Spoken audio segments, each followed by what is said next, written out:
अस्सलाम वालेकुम दोस्तों। अॼोके हिन वीडियो ठाहिण जो बुनियादी मक़सदु हिकिड़ो ई आहे त दादू खे कंहिं बि हवाले सां ॿोॾि जे हवाले सां को बि ख़तरो कोन्हे को अहिड़ो को बि मौक़ियो कोन्हे ईंदो दादू जे अंदरि जो पाणी अचे ऐं दादू ॿुॾे। दोस्तनि यकीननि ॿोॾि जो जॾहिं खां मरहलो शुरू थियो आहे ऐं दादू जे मथां ओलह साइड खां जेको पाणी आयो आहे, यकीननि खैरपुर खे तकलीफ़ आई, जोही खे तकलीफ़ आई आहे, मेहर खे तकलीफ़ आई आहे। उन हवाले सां दोस्तनि तमामु घणा सुठा मशवरा बि रखिया, ॻाल्हियूं बि रखियूं, पर ओवरऑल जेको ॾिठो वञे त जेको सिनारियो साम्हूं आयो उहो इहो आहे त दादू बि ॿुॾंदो, जंहिंजे करे काफ़ी लॾ पलाण बि थी।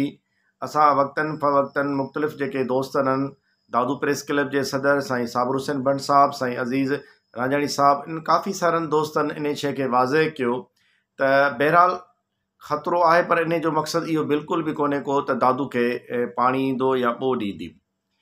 कल्ह खां वठी जेकी सूरत हाल आहे, मुख़्तलिफ़ जॻहियुनि ते जेके घारा लॻा उन्हनि सभिनी ते दोस्तनि दादू वारनि जेको आहे सो तमामु घणा राया ॾिना ऐं उहे राया अहिड़ा हुया, कुझु मुतज़ाद हुया, जंहिंजे करे जेके लोकल माण्हू हुया जिन जी कम्यूनिकेशन एॾी सुठी बहितर न हुई, उन्हनि ताईं आम तासुर इहो ई हुयो त साईं दादू ॿुॾण वारो आहे ऐं दादू खे छॾिजे।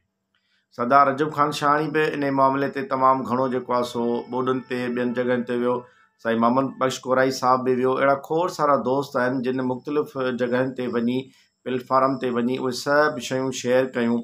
दोस्त दादू जा जेके बि हुया मुतहद रहिया, यकीन इहा हिकिड़ी बहितर ॻाल्हि आहे। दोस्तनि जेको कमु कयो आहे, नो डाउट कैंपुनि जे हवाले सां, राशन जे हवाले सां, ॿोॾि मुतासिरीन जे मदद जे हवाले सां नो डाउट तमामु बहितरीनु रहियो आहे। पर हिकिड़ी गुज़ारिश इहा आहे त महिरबानी कयो, दादू जे अंदरि अहिड़ी का बि अलाह रहम करे ख़तरनाक सूरत हाल बिल्कुलु बि न आहे जो दादू खे छॾिजे या दादू जे अंदरि पाणी अचण जा चांसिस आहिनि। दादू जेकी सियासी क़यादत आहे उहा डे वन खां इन शइ ते कमु करे पई।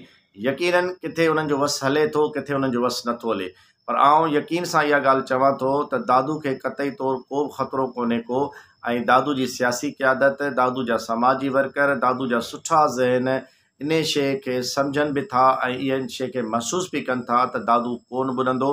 बिराए महिरबानी दादू जे अंदरि जेके बि माण्हू आहियो, हरू जे लॾ पलाण न कयो, इन सां अव्हांजो ई नुक़सानु आहे। अव्हां घर ख़ाली न कयो, क़तई तौरु अहिड़ो को बि ख़तरो कोन्हे को जो अव्हां दादू छॾियो था। इनशा दादू जे अंदरि पाणी बिल्कुलु बि न ईंदो। पाकिस्तान ज़िंदाबाद।